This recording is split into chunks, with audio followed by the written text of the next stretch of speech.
Yes, indeed, it is a good hearing, and I think that the witnesses see this is an area where there is a good bit of agreement. And picking up where Senator Ossoff left off, there is frustration with some of the big tech providers when it comes to the issue of privacy and security. And Dr. Cooper, I appreciate your remarks. One of the questions we ask is, who owns the virtual you?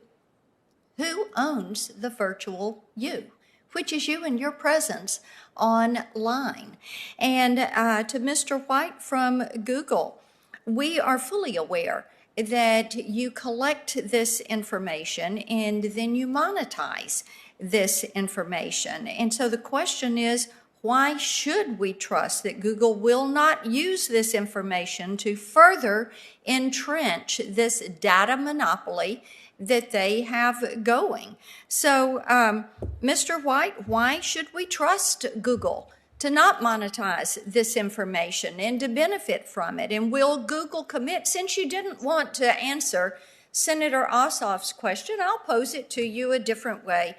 Will Google commit? Will you commit in writing that you are not going to use any of this consumer data information to inform your other business lines and to not collect or store any information other than that is necessary to facilitate the transaction that is taking place on your system? So, Mr. White, will you commit to that you're not going to capture and hold and utilize and monetize this information, that you're going to let consumers own their presence online? Are you ready to make that commitment to us? Thank you, Senator Blackburn, for the question. To your point around why should consumers trust us, that is the core thrust of our business model. We're an information company. Mr. White, that is really not the question. I'm asking for your commitment. You ready to give it? And Senator, what we do is we try to provide users with transparency, security, and control. We give them access to the data that's being collected, and we give them the controls that they can decide. You're skirting the question, so I'll reclaim my time. Let me go over to Apple. Apple seems to have two operating standards. There's one for doing business in America. There's a second standard for appeasing the communist Chinese. Apple kicked Fortnite, and I'm aware of Fortnite. I have two grandsons that are 11 and 12, and I've watched them play Fortnite. Well, Apple decided to kick Fortnite out of the App Store over a fees dispute, but it lets TikTok stay on despite violating privacy rules. And Apple will pull Hong Kong pro-democracy apps from its store when the Communist Party demands that it pull it, but then it will not cooperate with the FBI to catch terrorists in America. And Madam Chairman, there's an excellent article on Apple's willingness to bend the knee to China in the New York Post. It is called, "Is Your iPhone Worth China's Tyranny?" And I would ask your permission to insert that into the record. Without objection, it's on the record. Thank you. There's the Tim Cook-run Apple, which turns a blind eye to communist China's human rights abuses in Tibet and Xinjiang. Then there's the Apple of Hong Kong, run by Jimmy Lai, who is willing to go to jail for a publication that fights for democracy.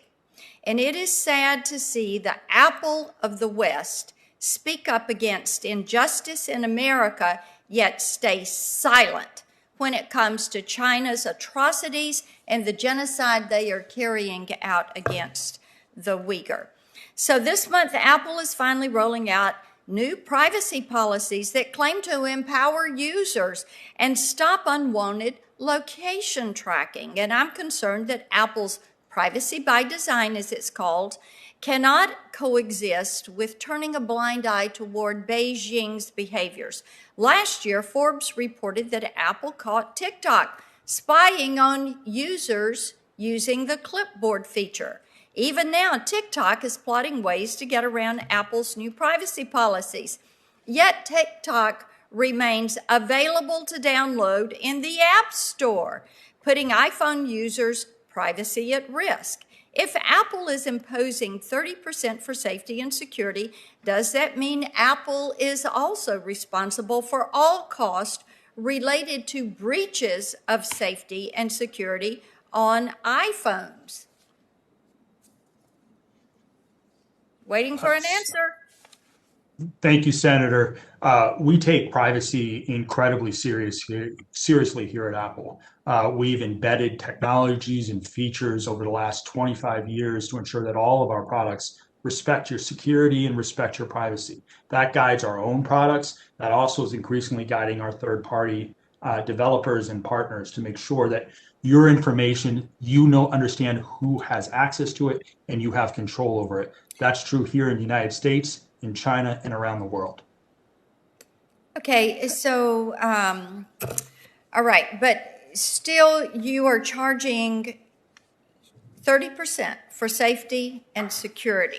So when breaches occur, which is my question, are you responsible for all costs related to breaches of safety and security? I was not asking if you took it seriously. I was asking for your actions.